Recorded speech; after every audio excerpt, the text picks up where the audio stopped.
everyone. This is Dr. Shari Robertson, and welcome back to Building Better Readers. One of the main themes of my presentations, regardless of the venue, whether I'm speaking nationally or internationally, whether my audiences have English as their primary language or something else, is how to use quality children's literature to address a wide variety of language and literacy skills. And there are many reasons for that. Books are effective and efficient therapy tools. They're low cost or no cost, and they're readily available. You may find them on your shelf at your local library, and if you purchase them, typically children's literature is not particularly expensive, and you can use it over and over and over again. Now, they're also very adaptable, so when you find a good children's book, you can use that as a springboard to target many different activities in therapy and many different therapy targets.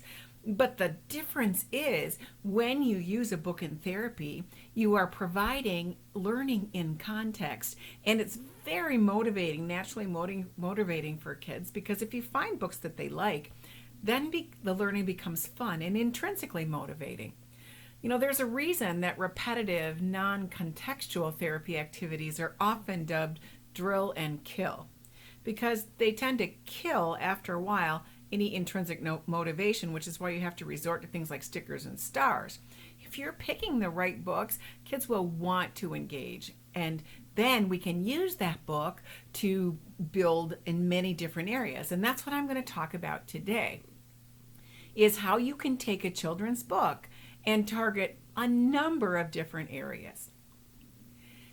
So the book I'm going to use today to demonstrate the power of children's literature and therapy is a book called A Peanut Sat on a Railroad Track by Elizabeth Redhead Kristen. Now, this is just an absolutely delightful book, and kids love it for a variety of reasons. The illustrations are wonderful.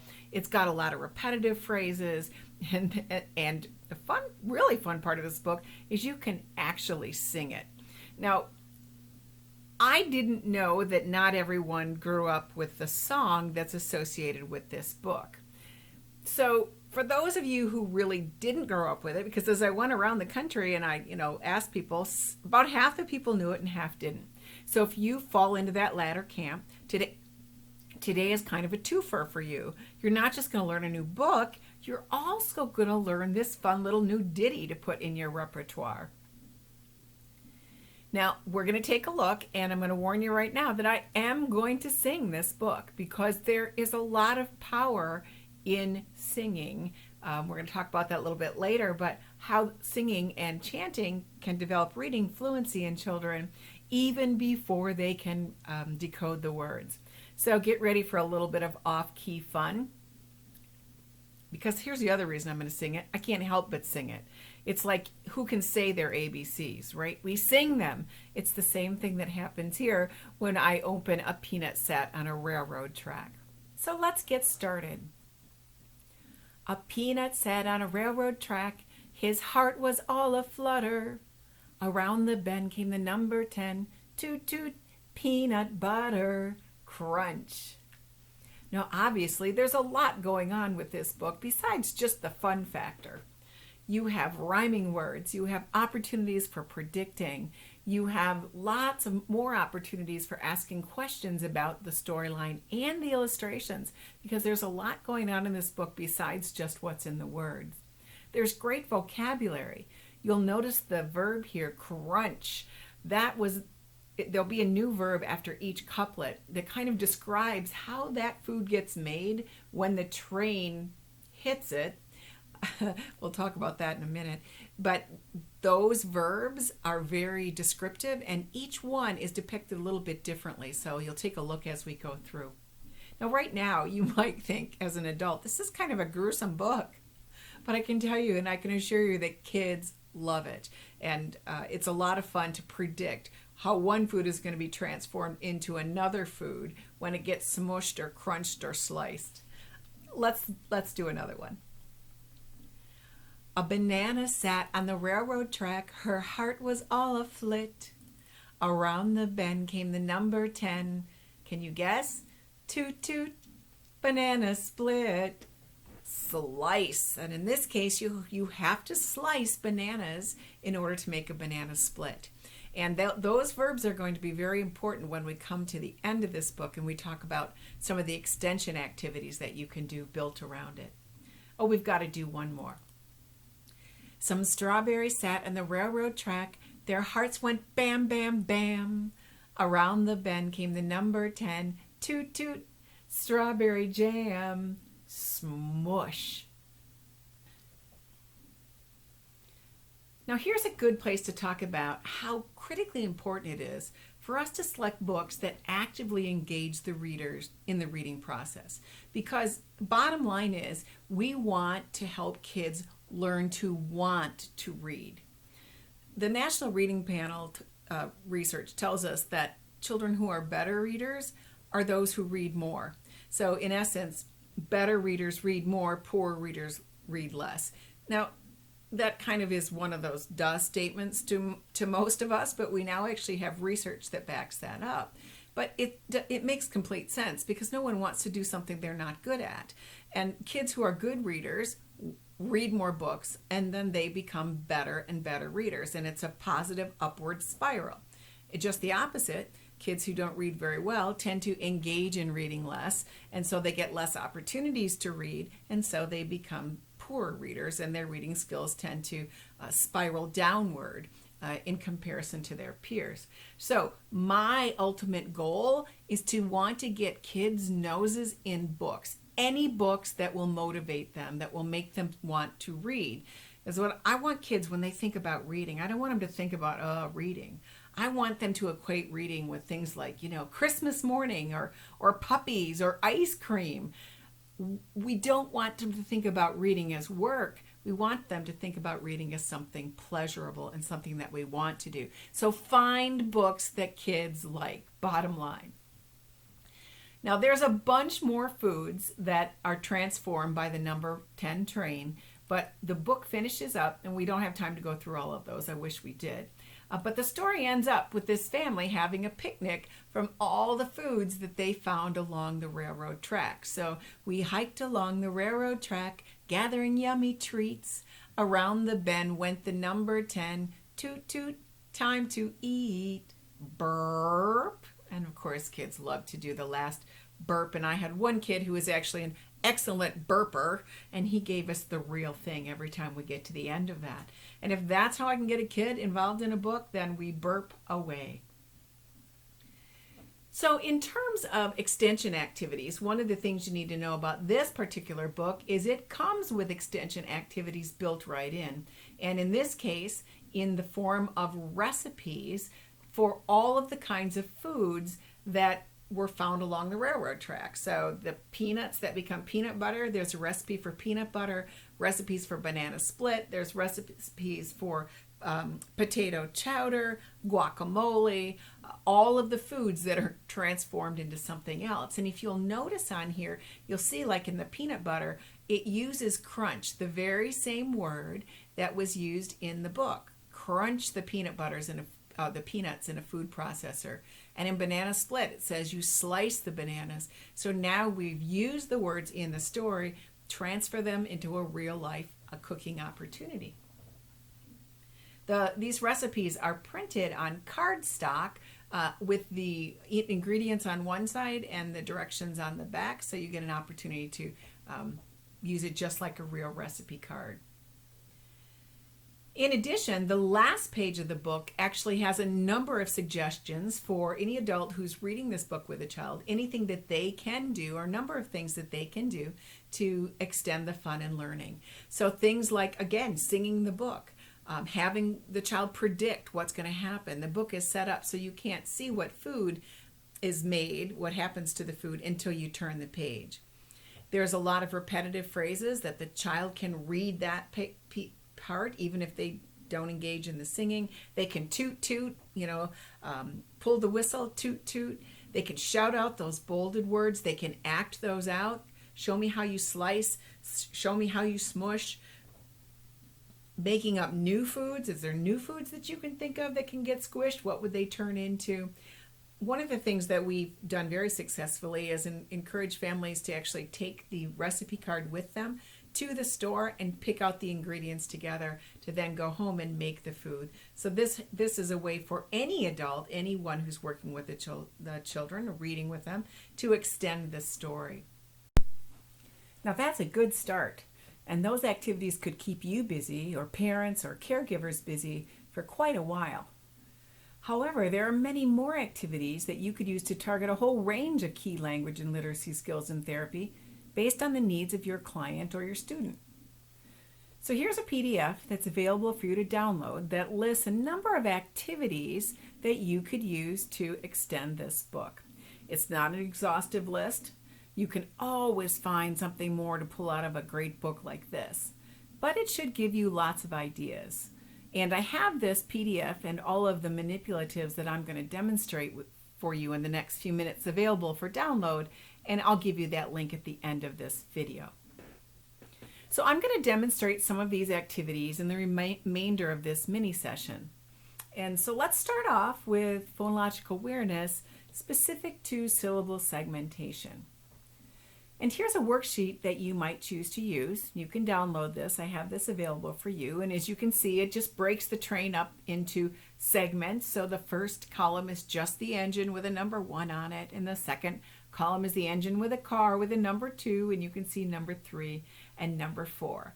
And the job here is for students to identify the syllables in these words. And in here I've chosen the foods because those are a very salient category, a very recognizable category of words that are used in this book. So they have to figure out, with your help, how many syllables are in each one of these words that represent the foods in the story. So you can do that a number of ways. They could cut out the pictures and move them into the columns. They could redraw it, so they could redraw the peas into the correct column, the avocados in the correct column. They could write the word. They could draw lines, however you want to use it. It's just available for you, and you can use that worksheet to work on syllables. Of course, they're going to probably need some help prior to that, or in conjunction with that, clapping or tapping out, hearing the pulses in the syllables. If you want to move this into the online version, you can create a simple drag and drop PowerPoint using the same concept. And here's how that would look. And you can see here I just simply created a PowerPoint slide with columns and the same pictures. And you can give the students mouse control and have them move the pictures into the correct column, or you keep the control yourself and move them after you talk about each word. So here's how that finished version would look. So this is just a way to, work on syllable segmentation by linking it back to this particular story to keep the motivation and the intrinsic motivation and the interest high. Now again, I just picked the foods for this activity, but there are a number of other words in this book that you might choose to segment into syllables, but I limit it to only these because, again, they're an easy recognizable category, and that's a good place to start. You could also work on phonemic awareness. We know that's also a part of phonological awareness, and both phonemic awareness and syllable segmentation are on the Common Core State Standards, the K2s. But here we're working with sounds rather than syllables. And in this case, I picked the verbs to break into sounds because I want the student to become familiar with those words. And again, they represent an easily identifiable category of words that go together in this story. Again, there's others you can pick. I'm just picking the verbs here. One way I like to do sound segmentation is using paint strips that you can get from your local hardware stores. Use them as your template or your Elkonin box. They're fun, they're motivating, they're readily available, and they're free. So, what's not to like about using paint strips to help them get the idea of sound segmentation? Because they can pick their favorite color strip and just touch or move a token into each box for each sound in the word. Now, there's actually a number of steps you need to go through before you get to sound segmentation. And I am going to be doing a mini session on phonemic awareness on the steps of moving through that. So if you're interested in learning about that, make sure you subscribe to this channel so that you don't miss that. And that will be coming up in the next couple of weeks. All I can tell you is make sure you bring your paper pen punch to that particular session. You don't want to miss it. So the next extension activity is a compare and contrast skill. Again, another skill that's on the Common Core State Standards. It's actually in the 3 to 5 version, but it's never too early to get started. And you can use this book with older kids as well. You can also just use this template if you don't want to use this book. So in this case, you would just pick 2 of the foods from the book at random. You can do that any way you want. You could set up a spinner. You could have them pick 2 random food cards. You could write them on words, or you could just assign them. But the point is that you're going to work through this template, thinking about what makes those 2 things the same and what makes them different. So for instance, if you get banana and strawberry, they're both fruit, obviously. One has seeds on the outside, one has seeds on the inside. One is red, one is yellow. One has a peel, one doesn't. Very simple template that just gives them a visual representation as you work through it. Again, this would not be difficult to extend into a teletherapy platform. You would just use this template as a discussion point. So talk about it and have this template on the screen, and then you could talk through it. You could, if you wanted to get fancy, you could move the pictures of the foods up into the appropriate places. But this template is available for download should you choose to use it. Beyond that, you might consider literally reaching into your student or your client's home by asking them to find 2 objects from around their house and then work them through this template. You could also give your families that template and ask them to practice that skill at opportune times during the day. At dinner, at bedtime, whatever, and then have them tell you about it at the next session. So we did this with, my toothbrush and the soap. So how are they the same? Well, they're both things that I do, at the end of the day, or I find them in the bathroom. Here's a few examples of items that they might find around the home. So if they have trouble, need some ideas, you could give them this list to help them think about what they could do to work through this template at home. So now let's talk about describing skills, and this extension activity can broaden vocabulary skills across a number of parameters and also help students think critically. So this is a great template because it helps students think about a variety of ways that something can be described. So you might pick one of the foods from the book and then have a conversation answering each of these questions. You could then extend that activity once you've answered all those questions by having them write a paragraph about the food or the ideas. If you'll notice here, there's a lot of who, what, where, when, why kind of questions here too. So this actually would target that particular IEP goal as well. Now I'm moving through these fairly quickly because you're professionals, and I know once I've kind of given you the idea, you can take it from there. So I don't want to belabor each one of those. But again, these templates are available for you to use and to adapt however you want to adapt them. So I have time for one more, and that was the one that really kind of gets me most excited. And this is in the area of emotions and kind of social connections. This book provides a fabulous springboard for talking about emotions, how emotions look and how they feel at the same time, particularly related to worry or fear or concern, because each one of these fruits is staring at number 10, coming down the track at them, and they're a little worried about that. So here's how we might talk about that. We might look at the eyebrows are raised and the eyes are, they're wide open, or maybe they're squeezed shut, or maybe you even see some tears. The mouth might be wide open, or the teeth might be showing, their teeth might be clenched, they might be shaking, they might be sweating. So there's a lot of ways that people demonstrate worry or concern. So first we, kind of help them look at these foods and see what are the visual signs of that. we want them to, kind of think about that in a non-threatening way because they're not the ones that are in that situation. Eventually, though, I'm going to ask them to think about how worry feels for them. So, how would you look when you're worried? Show me your worried face. How does worry make you feel? Or tell or write about something that makes you worried that you were worried about.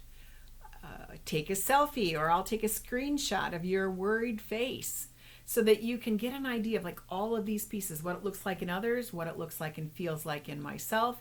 I might be able to write a social story about that.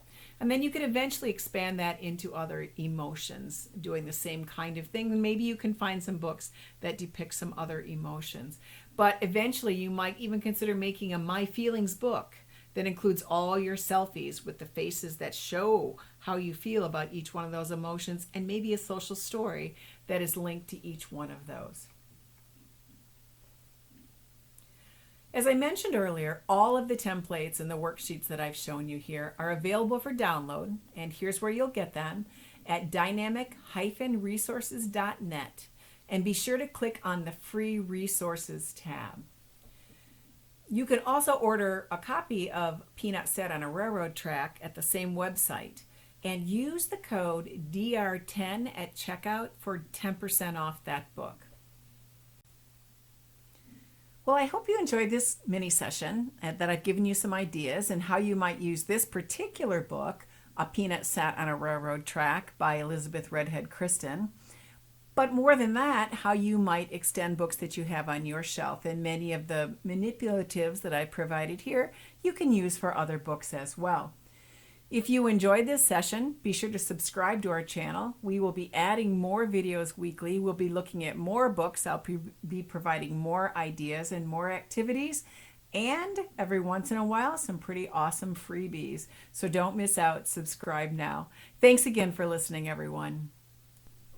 Hello everyone, this is Shari again. I'm actually taping this on Black Friday, and it seems to me we should give you an opportunity for a really super deal. So for the first 5 people that go to our website and use the discount code FREEPEANUT, all one word, at checkout, we'll get a copy of A Peanut Sat on a Railroad Track absolutely free. Everyone else can always use the discount code DR10 for 10% off of Peanut and any of our other materials through the end of December. Also, all the manipulatives and the things that I've provided today for materials are always free for download. Thanks again for listening. Stay off those railroad tracks. Let's go build some better readers.